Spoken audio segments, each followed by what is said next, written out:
Eu dormia demais, eu realmente sentia uma tristeza que era anormal pra mim, que eu sempre fui uma pessoa alegre e comunicativa. E aí eu dormia, não queria falar com ninguém, não queria ver ninguém. Eu era muito sensível a barulhos, então se tinha muita gente conversando eu ficava irritada e aí eu saía do ambiente, eu me trancava no quarto. O meu avô foi a primeira pessoa que percebeu, porque eu ficava no quarto e ele trabalha no quarto. E aí ele olhava e falava, essa menina tá dormindo demais. A luz de alerta acendeu com coma alcoólico. Foi muito triste ver entubada na UTI e pensar, eu posso perder minha filha pro álcool. Com a filha desacordada, a mãe descobriu outro problema, as mutilações. A minha perna ela é cheia de cicatrizes e a barriga também, de queimadura. E em 3 meses foram 3 tentativas de suicídio. Eu tentava me matar e aí, quando eu percebia que eu não tinha conseguido, eu me sentia um fracasso até nisso. A adolescente foi diagnosticada primeiro com depressão e depois com bipolaridade, o chamado transtorno do humor. Durante uma crise, teve que ser internada num hospital psiquiátrico. Você já sofreu de depressão? Sim, sofri por um período assim de uns 2 anos. Foi quando eu perdi o meu sobrinho. Ele estava com 33 anos, foi uma overdose.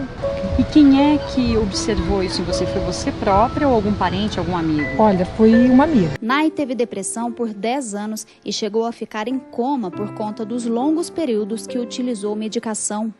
Morrer não era uma opção para mim, sabe? Eu tinha que melhorar, o que me cansava muitas vezes e era uma exaustão. Era de, cara, não consigo sair disso. A minha depressão começou no ano de 2003. Foi o momento mais horrível que eu passei na minha vida. Jamais pensei que fosse viver uma situação dessa. A depressão, ela dói. Ela dói mais que um câncer. Ela trabalha 24 horas a favor dela dentro de você. Você dorme, você acorda, tudo que você faz, ela ajuda você a se consumir, na verdade. Então, para mim, ter tido depressão é algo que machucou muito, feriu meu corpo, feriu minha mente, feriu minha alma. Eu senti uma pressão, um negócio tão esquisito, que eu achei que eu estava tendo um início de infarto. Falei, nossa, vou procurar um cardiologista.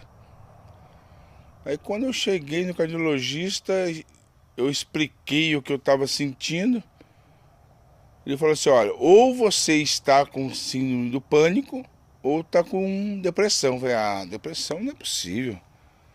Depressão não é possível, porque o que eu estou sentindo é coisa. Não, o que você está sentindo é um vazio, é uma coisa. É uma coisa.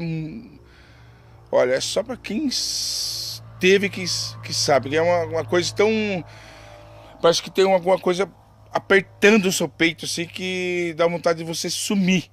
E você não consegue enxergar cores. O sol tá lindo, maravilhoso, um dia lindo, mas parece o pior dia da sua vida. Nem o calor do sol você consegue sentir. Você vê uma TV, você vê a imagem, você ouve, mas você não escuta. Então, é algo assim muito triste. É uma doença que consome com todos os valores, inclusive com a nossa autoestima. A depressão consumiu 14 quilos em menos de 30 dias do meu corpo. E tudo isso foi porque eu não sentia fome, eu apenas fumava, eu não dormia, mas ainda tinha capacidade de sair para trabalhar. Eu lembro que na época da perda dos 14 quilos, eu fui comprar uma roupa nova, uma calça, e até então eu não tinha me visto em espelho por inteiro. A hora que eu olhei no espelho, eu vi que eu só tinha osso Até mesmo as costelas que eu nunca tinha tocado nas minhas costas, eu senti. E isso para mim foi muito forte, porque eu estava me acabando. Como se a minha matéria estivesse acabando, consequentemente o meu eu também estava se acabando. Procura um médico, não adianta você querer achar que amanhã passa. Acho que foi isso que aconteceu comigo. Amanhã passa, amanhã passa, e fica adiando. E a doença vem, aí você tem que procurar um médico mesmo. E não sentir vergonha de achar que vai no psiquiatra, que você está ficando louco. Não é nada disso. Quando eu tentei a primeira vez, eu tinha fases de hipomania que eu bebia muito. Eu sempre bebia muito para aliviar, desde os 12 anos eu comecei a beber. Para aliviar esse mal-estar que eu sentia. Então, eu tinha bebido, enchi a cara com uma amiga minha, e aí eu falei, bom, eu tinha um monte de remédio, né, os tarja pretas, que não tinham funcionado, porque você toma remédio, muda a dose, muda não sei o quê, e só piorando. E eu tinha enchido a cara, falei, eu não vou continuar vivendo assim. E aí eu peguei todos esses remédios que eu tinha, tomei, era acho que mais de 40 comprimidos. E aí, como eu falei, vaso ruim não quebra, né? Tomei tudo, vomitei e continuo aqui. Isso você tinha 18 anos, né? Tinha 18 anos na época. Essa segunda vez eu tava com febre. Febre geralmente te dá um pouco de delírio, né? Você já também, dane-se tudo. E aí eu morava num hotelzinho na cidade onde eu estudava. E aí eu tentei cortar o pulso, quebrei um copo americano, uma coisa super dramática. E fui tentar cortar o pulso, só que aí começou a sangrar, eu sempre tive pavor de sangue, eu já estava meio doente, desmaiei. E aí eu acordei, eu estava no postinho da cidade, com um amigo meu que tinha ido atrás de mim, né, para ver o que estava acontecendo, minhas amigas também. Só que ficou aquela coisa, vamos, né, ninguém falava muito. Hoje ainda é tabu, naquela época então, era tudo novidade, né, imagina a pessoa tentar se matar, acho que isso nem entrava muito na nossa cabeça. Como enfrentar uma depressão? Nossa, é muito complicado. Na verdade, eu encarei como uma oportunidade. E a família é muito importante. O primeiro ponto é sempre aceitar que você está realmente doente, porque muita gente não aceita. Aceitar o tratamento, uma boa terapia e amor, né? A depressão da Raquel foi desencadeada depois de uma decepção familiar. Única filha mulher, caçula de 4 irmãos homens, tinha um pai alcoólatra e muito nova foi abandonada pela mãe. A gente sente uma angústia que você não consegue explicar, né? Até mesmo quando eu tive a depressão, foi sintomas assim, de esquecer, de se perder, né? E a minha família achou que fosse frescura, né?